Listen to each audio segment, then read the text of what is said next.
Niceville, rookie of the year, got me going on my first meal. Dress sharper than a shooter, this my first kill.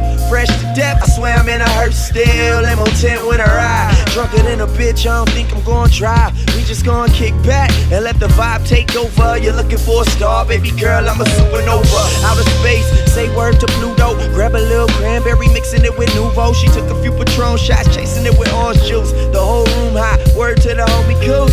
Hey, we all guys of the city, we all kings of the town. Higher than a spaceship, I bet they see me now. So even if I fall off, the city hold me down, come on. We smoking weed with the top down, and we gon' let it blow in the wind. Last night we had a good time, and tonight we gon' do it again. Pretty girls all around with the music up loud, so you can vibe to it. And when you hear the sound, it feels so good. It's like beautiful music. She like to roll, but she barely smoke. Hey, she still hit it every now and then. Yo, what's good? It's your man, Mac. We are here at Level 9 Studios, right behind the Las Vegas Strip. Welcome back to another episode of Culturally Speaking. First of all, I just want to say Happy Black History Month to everybody out there.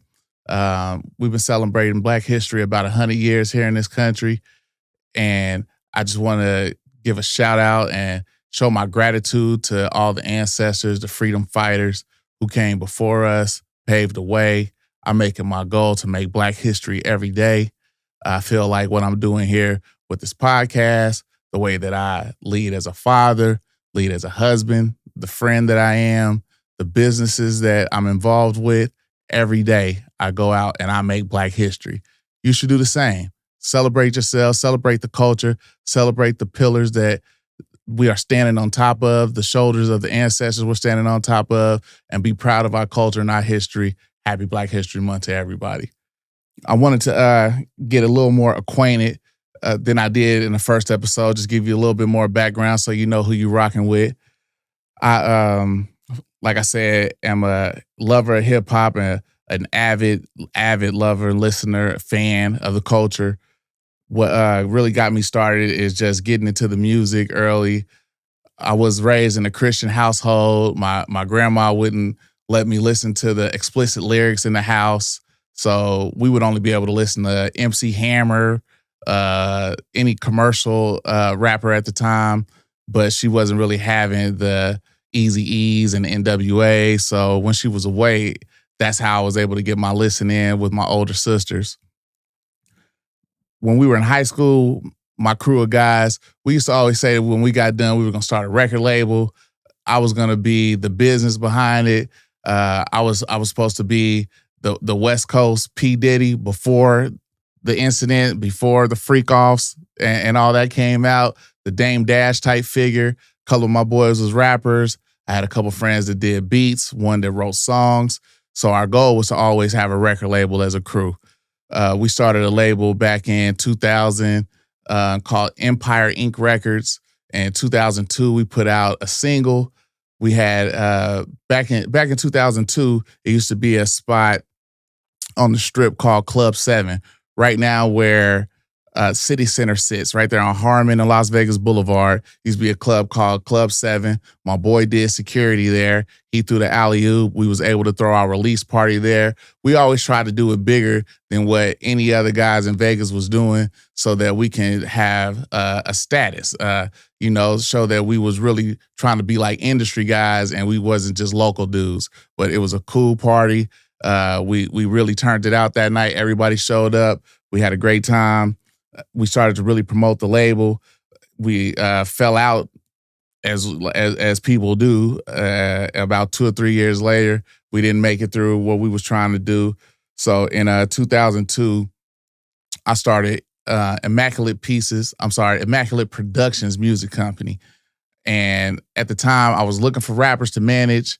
I was trying to find somebody to continue to push towards my dream of being an executive, and it just wasn't working out. So I had somebody push me towards writing my own raps. She was like, you have all the brains, you got the drive, you have the go get them. It's not like anybody can rap, and you're smart enough, you can put raps together. So she gassed me, and I wrote a couple raps, and that started the the record crew, not the record crew, but that started the MC career of True Mac. True Mac was a nickname that I got in high school from my boy Montana. Shout out my guy Montana. He nicknamed me True Mac because I knew a lot of girls that would come up to the school, and it stuck with me forever. That's why everybody call me Mac today, as the short for True Mac. But anyway, started the record label. I put out an album back in 2006. It's called Street Seminar.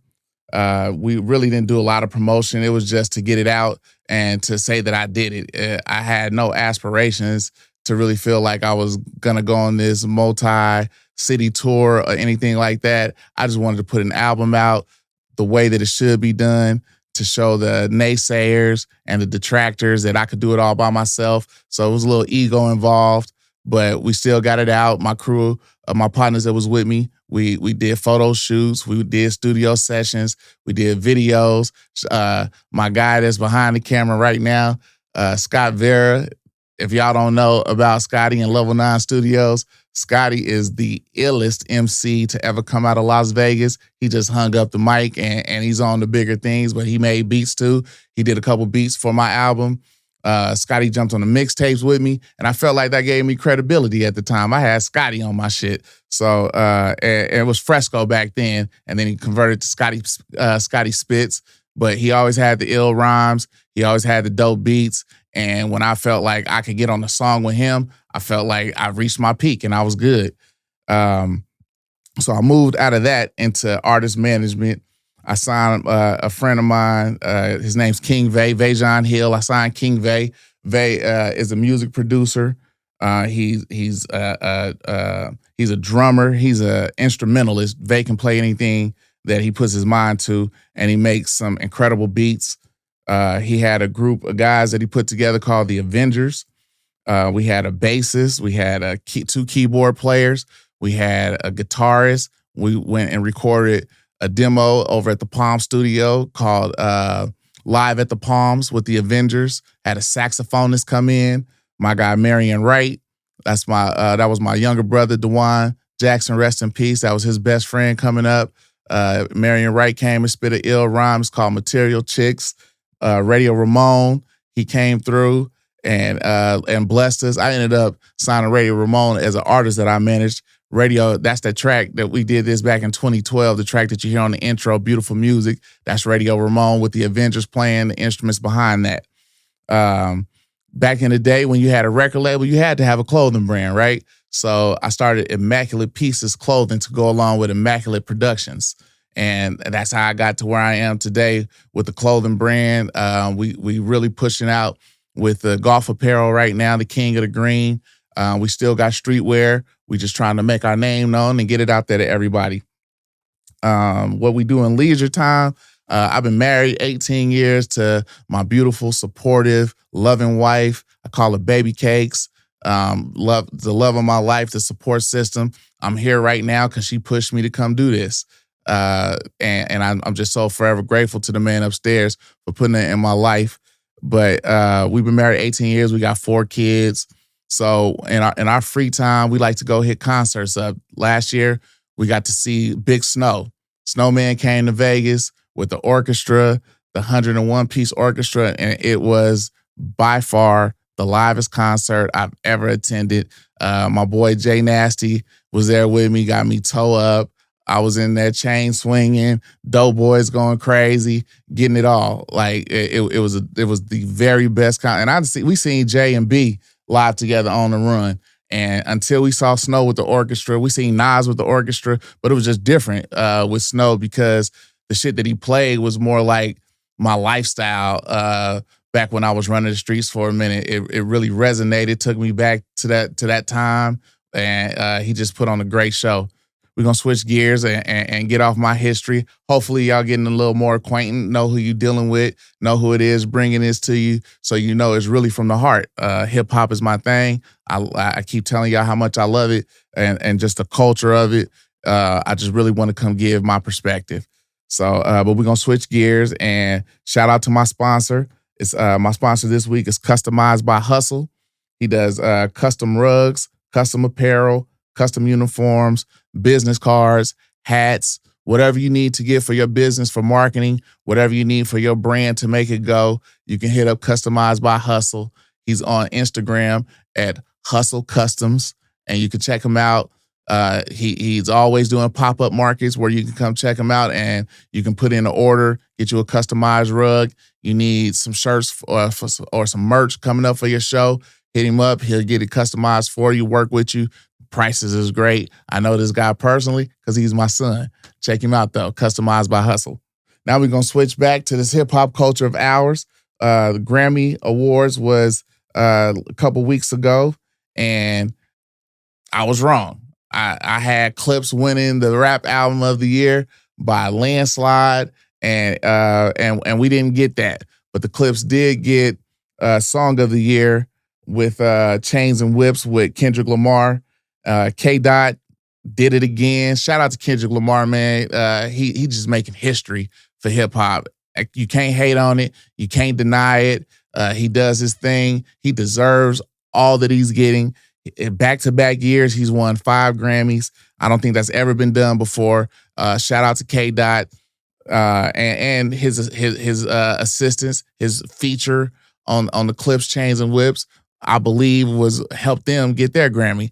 After 15 years, didn't do an album, came back together, put together a classic album, and they deserve all the flowers they getting. K-Dot deserve all the flowers they getting. They also did a D'Angelo tribute. Rest in peace to D'Angelo, man. Soul singer. D'Angelo was one of the greatest artists of his generation. I've been locked into D'Angelo since like 96. The Brown Sugar album, the Voodoo album, took a layoff for almost a decade, if not more. Came back with the Vanguard album and just left us with some real great music that is timeless. And shout out to L Boogie, Lauryn Hill, who led the way on the tribute on the Grammys. I never knew that they never got to perform Nothing Really Matters together. She said that at the beginning of the performance, and that kind of blew me away because that was my jam. That Nothing Really Matters really hits. Bilal. I believe that Bilal may be the most vocally talented artist in the game. He can hit every octave. He can hit every note. He can go soul. He can go street. He can go classic jazz. His voice just has no limits. And he came out and rocked out with D'Angelo on the tribute, and it was just a beautiful time, man. It was a very good celebration, and shout out to everybody that was involved in that. I told y'all the real is back, though. I told y'all last time the real is back. J. Cole, my favorite artist, back on the scene, popping that shit, talking that shit like he should. I find it amazing how much material he just put out, and it's like top tier as it should be. He dropped the Birthday Blizzard on his birthday, the day before his birthday. He dropped the Birthday Blizzard with DJ Clue, 4 mixtape tracks with some of the late 90s beats. I know he did The Victory. He did Money, Power, Respect. And he did Who Shot Ya? And the other beat I didn't catch. And I didn't even look it up to see what the other beat was. But he did 4 tracks with Clue, gave it that golden era feel, and just laced it. Just went in lyrically, multi-syllable bars all through that thing, metaphors, punchlines. He's untouchable with the pen, in my opinion. Like he's the nicest nigga rapping. And then he dropped the album, The Fall Off. We've been anticipating The Fall Off for a very long time. A lot of people speculate that it's his last album. He said that he had the last album, had the end in mind when he was making it, but all these niggas say they gonna retire and they come back with some shit. I got inspired. I came back and rap. So I ain't giving no credit to the retirement shit. But the fact that he put so much time and effort into the project, I believe. I try not to be knee-jerk and give albums classic ratings, but 24 tracks and there's no skips. We all know that 2014 Forest Hills is his unanimous classic. This shit's better than that, so gotta be a classic in my opinion. Culturally speaking, it's a classic.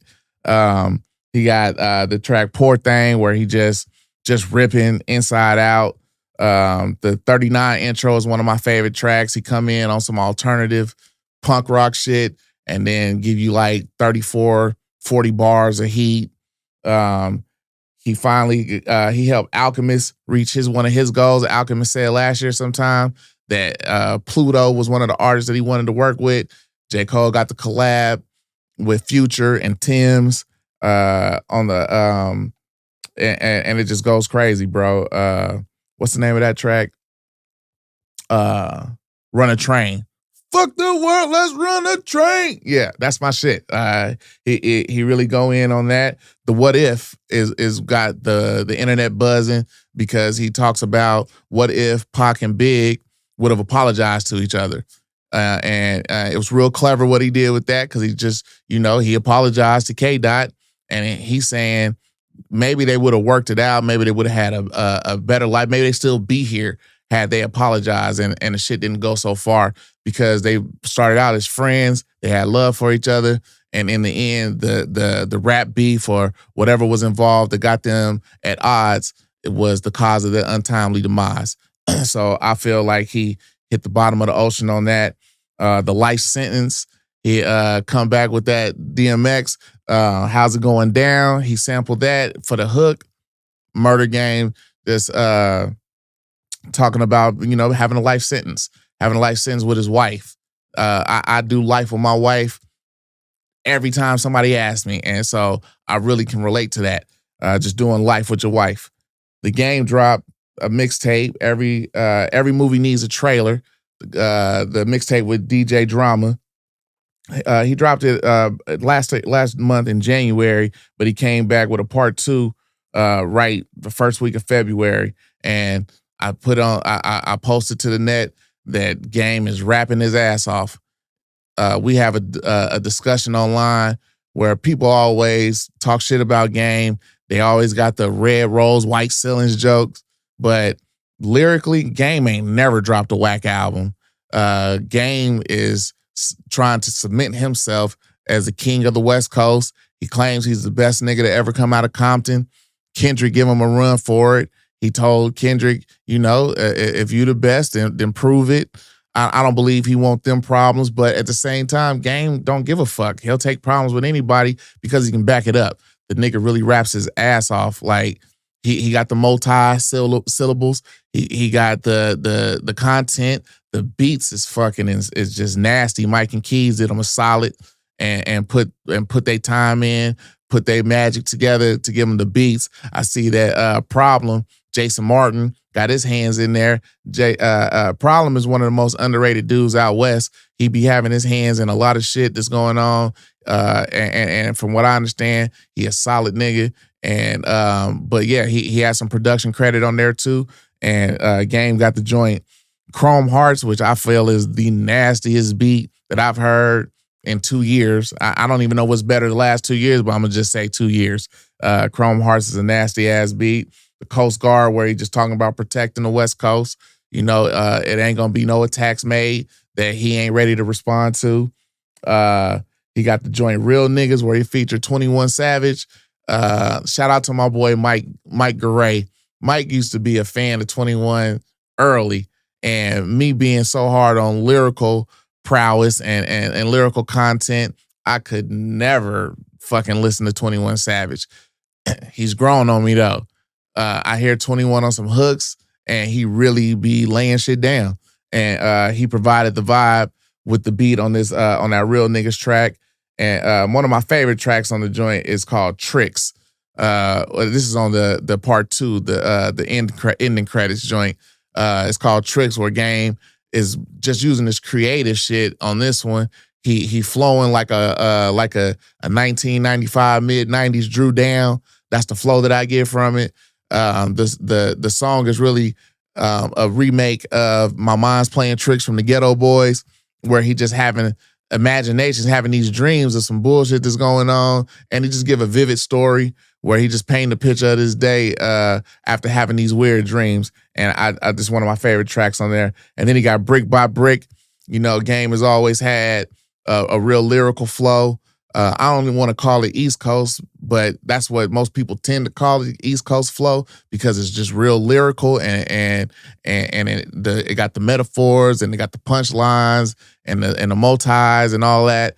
But he got Conway and Benny the Butcher, and he hold his own with two of the best lyricists in the game right now. And it's a really dope track, that Brick by Brick as well. Super Bowl came through. My pick came through on this one. I told you I've been picking bad all year. Me and wifey put our bets in for the Super Bowl. That's the only bet we made this year and hit them both. The 12s came through and beat the brakes off the Patriots. As a Raider Nation member, I salute y'all for that. The snowball is forever going to be infamous, and it's always fuck the Patriots with me. Good shit by the 12s. The defense on both teams was getting it in. Witherspoon was coming from the Seahawks, just coming down, smashing shit. He was timing up every blitz perfectly. They sacked that boy like 6 times. It should be 7, but that last one they picked it off right at the time that he sacked him. He picked it off from him, so they only gave him 6, so they didn't get the record. But the boy Gonzalez on the Patriots, he was locked down. He had niggas on the island out there, and you wasn't eating whatsoever. The defense was real cool. But I want to talk about the Benito Bowl. There's been a lot of controversy, leading up to the shit. The MAGAs out there saying that he shouldn't be performing. Who wants to hear Spanish? Go back to your own country, not knowing that Puerto Rico's an American territory. Shit's just been weird out there. But Benito put it down. The messaging in it, he had the field workers that's relating back to the slavery days and the Puerto Ricans that was forced to work the sugar fields. He had the electrical poles, climbed up an electrical pole and performed at the top to really just throw it back at Donnie when he wasn't looking out for Puerto Rico, when the electricity went out and didn't do shit to help. The little boy, everybody thought it was the little boy Liam who got caught up with the ICE bandits, but it was really just a depiction of him as a child watching himself, wanting to be great and make it into the Super Bowl. He had just the imagery, the brown unity that was on display, the culture. It was just a beautiful time, man. I really salute Bad Bunny for what he did. It's a white dude online on Instagram that's translating Bad Bunny songs in English, and they fire. Bad Bunny out there killing shit. You did a great job, brother. I salute you for your performance. Being that it's Black History Month, I just want to leave on talking about something that the Trump administration recently did. The Trump administration had signs and literature removed from the Medgar Evers National Museum, which is the home that he was assassinated in. They had the literature, all signs and literature that had anything to do with the assassination being caused by racism. He had it removed. I don't know what Donnie thinking that he's doing by removing such things from national monuments. It's not going to erase the history. We'll never forget where we come from. But I just want to salute Medgar Evers. He was a civil rights activist from Mississippi, served in World War II. They say that he saw the Frenchmen being treated as equals and said to his brother, when we get back from the war, we changing this shit. He ended up getting a bachelor's degree. He joined the NAACP at the time when the Brown versus the Board of Education law was passed. He ended up applying to law school at the University of Mississippi to see if they would break ranks and allow a Black student in. It was like a test case for the NAACP, and they did not admit him. Medgar, he did so much work for civil rights that it caused those in Mississippi to start a citizen council, a white citizen council, to combat his efforts. He was assassinated in his home, as I said, in his driveway in 1963. They said that he was usually followed by 2 FBI agents and 1 cop during these times because he was getting so many threats, and the police and the FBI were not there that day. He had no escort, and they've never given a reason as to why he wasn't escorted that day. But we all know why. They was probably members of that white citizens council and got all together to take this guy out. And it's just a shame that we still living in times where racism is so prolific, that racism is so loud. It's disgusting to me. And we just need to get rid of it. We need to show unity. We need to show love. We need to love each other as neighbors, love each other like family. You don't never know where you're going to be tomorrow. You don't know who you're going to need. God created us to love one another, and we got to show more love and more unity out there. But yeah, just want to shout out Medgar Evers, man. Shout out his family. Peace to the movement. Peace to Black people. Peace to brown people. Peace to Asians. Peace to indigenous. Peace to white people. Let's get rid of this bullshit, man, and let's live together as one. That's all I got for y'all this week on Culturally Speaking. I appreciate y'all taking the time. As always, like and subscribe. Check out the clothing brand, Immaculate Pieces, on Instagram, Immaculate Pieces Clothing, or online. The online store is ImmaculatePieces.com. I'm at Truemaculate. Shout out to Customized by Hustle, Level Line Studios, and we out of here.